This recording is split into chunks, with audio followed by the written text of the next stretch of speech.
Audio Jungle.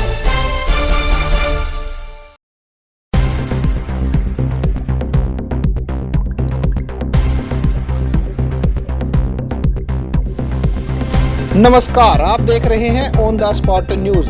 Jakhal railway station के बाहर अचानक गैस सिलेंडर में लगी आग को देखकर लोगों में हड़कंप मच गया। लेकिन देखते ही देखते सायरन बजाती आई फायर ब्रिगेड की गाड़ी से उतरे फायर कर्मचारियों ने तुरंत जहां गैस सिलेंडर पर लगी आग को काबू करते हुए दिखाया, वहीं पास में ही आग भड़कती हुई काबू करते हुए दिखाकर लोगों को आगजनी से बचाव करने के उपाय सुझाए। दरअसल रेलवे सुरक्षा बल एवं रेलवे प्रशासन की ओर से जाखल रेलवे स्टेशन पर लोगों को आगजनी से बचाव करने के तरीके बताए गए। इस मॉक ड्रिल को लेकर पहुंचे दमकल विभाग के मुख्य अग्निशमन अधिकारी देवेंद्र पुनिया, विकास कुमार, फायर ऑफिसर वीरेंद्र नैन, अमरीक कुमार एवं गुरचरण सिंह ने मॉक ड्रिल के माध्यम से बताया कि अगर अचानक गैस सिलेंडर में आग लग जाए तो उसे तुरंत किसी गीले कपड़े के साथ ढक देना चाहिए, जिससे आग तुरंत बंद हो जाएगी। वहीं उन्होंने बताया कि आगजनी के समय कभी भी घबराना नहीं चाहिए, बल्कि लोगों को संयम के साथ काम लेना चाहिए।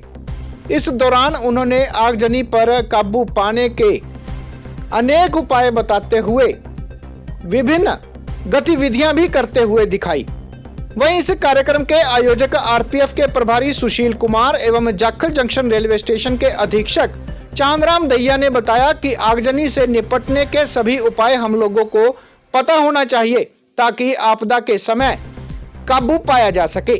देखिए ऑन द स्पॉट न्यूज की विशेष रिपोर्ट।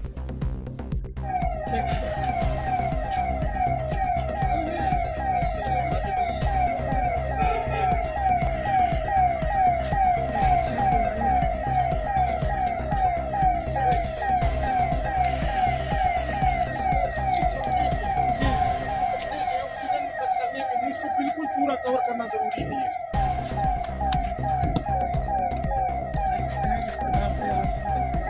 बहुत ही सिंपल है, तो पूरी तरह गीले कपड़े से बिल्कुल पूरा कवर करो और वो हो जाता है। घबराना चाहिए, बात नहीं है, कोई लंबी चौड़ी बात नहीं है, सिंपल। फिर से करना जी, जैसे उंगली वाला आपने सही, कई बार कपड़ा भी ना हो। अरे सर ये उंगली से भी घबराना नहीं है बिल्कुल। हाँ, और जैसे लग जाए अपनी पूरी है तो उस टाइम पे आदमी अपनी जान बचानी है तो खड़ा होके कभी भी नहीं जाना। हाई राइज बिल्डिंग है तो लिफ्ट यूज नहीं करनी, सीढ़ियों से स्टेयरकेस से नीचे आओगे और जितना हो सके आदमी जमीन के नीचे बैठ के क्रॉलिंग करके बाहर निकलो।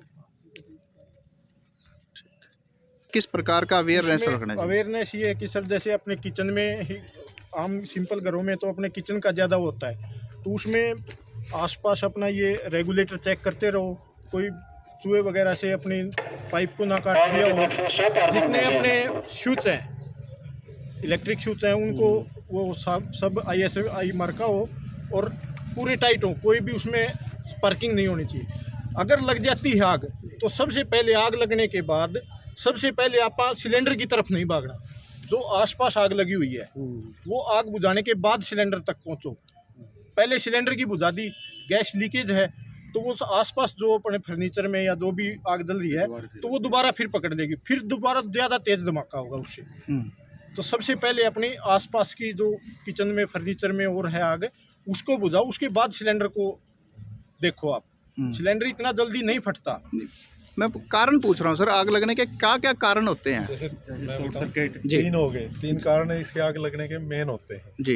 एक तो होता है एक्सीडेंटल जी। एक इग्नोरेंस जी। ठीक है, और एक होता है इसको मतलब अनदेखा कर देना किसी चीज़ को। ठीक है, यही तीन कारण हैं जी। कि भाई आपका जो एक तो एक्सीडेंटल हो गया, जी। भाई एक्सीडेंटल कहीं भी लग सकती है, कोई इसमें वो नहीं है जी। दूसरा ये है कि उस चीज़ को देख के अनदेखा कर देते हैं हम जी कि लग रही है तो लग रही है, चलो दूसरे, ठीक है ना। तीसरी है लापरवाही, लापरवाही से। ये 3 मेन कारण हैं। अगर इसमें से किसी एक को भी देख के आप इस पे अमल करेंगे तो आग नहीं लगती है। सपोज कोई बीड़ी पी रहा है तो बीड़ी पीते हुए जो है उसका बट जो है डाल के चला गया, ये नहीं देखा कि उसने कहाँ डाला है, ठीक है ना, वो तो चला गया। ये हो गया एक उसका।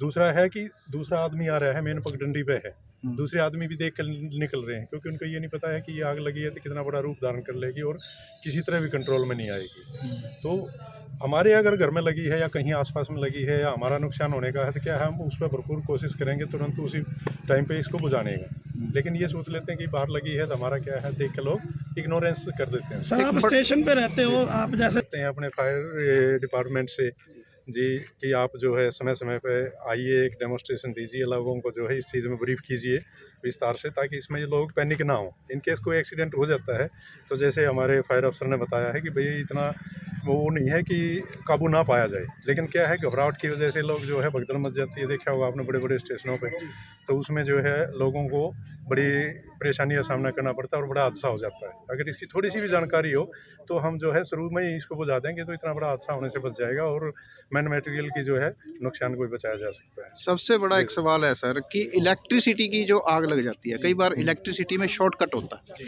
आम लोगों को जानकारी नहीं होती, वो पानी डाल देते हैं, तो उस बारे में लोगों को कैसे अवेयर करेंगे?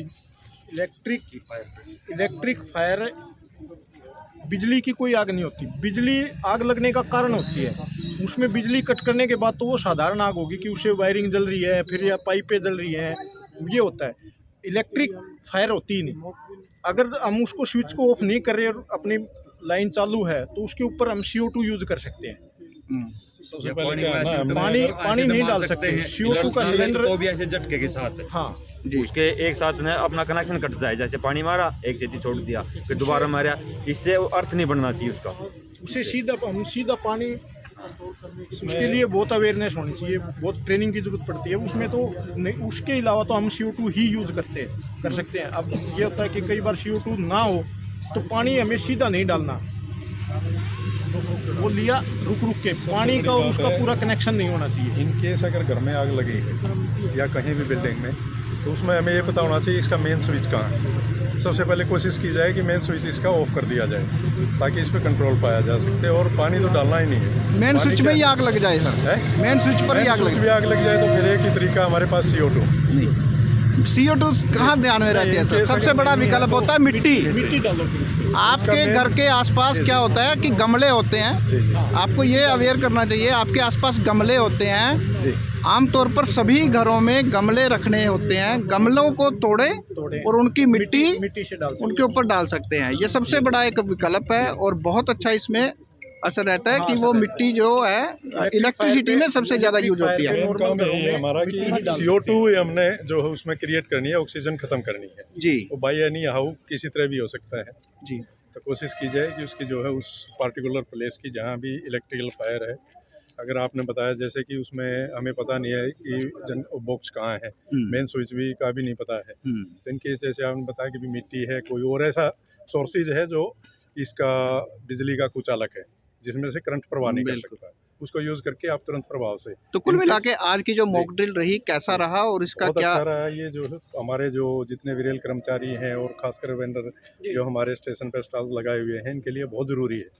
और हमारा जो RPF GRP स्टाफ है, इनके लिए भी बहुत ज़रूरी है, क्योंकि इन केस कोई भी घटना घटती है तो मौके पे सबसे पहले अवेलेबल यही होते हैं, RPF GRP और अपना जो ये स्टाफ जो वेंडर रहता है। अपील क्या सर, आज जाखल जंक्शन रेलवे स्टेशन पर एक मॉक ड्रिल की गई है, क्या मकसद था और कैसा कार्यक्रम रहा? मॉक ड्रिल में हमारे सारे स्टाफ को आग बुझाने के बारे में बातचीत की जाती है, उनको जानकारी दी जाती है भाई आग पर किस तरह से काबू पाया जाए। इसमें हमारे फायर ब्रिगेड हरियाणा के जो आए हुए हैं और इसमें RPF इंस्पेक्टर सुशील कुमार जी, उनकी अगुवाई में ये इस तरह का प्रोग्राम किया जाता है। और हमारी कोशिश रहती है कि जितने भी नए हमारे जो सेलेक्ट होकर आते हैं कर्मचारी, उनको फायर फाइटिंग के बारे में बताया जाए ताकि किसी प्रकार की कोई आग की दुर्घटना होती है तो उसको जल्दी से जल्दी कंट्रोल करें और ताकि किसी तरह की कोई जान और माल का नुकसान ना हो। मान लो या कोई पैसेंजर ट्रेन है या एक्सप्रेस ट्रेन है, उसमें आग लग जाती है भाई साहब, तो तुरंत प्रभाव से रेल का कर्मचारी कोई भी हो और अपना आरपीएफ जीआरपी तुरंत वहाँ पहुँचें, ताकि रेल में जो लगी आग है उसको बढ़ावा ना मिले और जल्दी से वो कंट्रोल किया जाए। ठीक, धन्यवाद।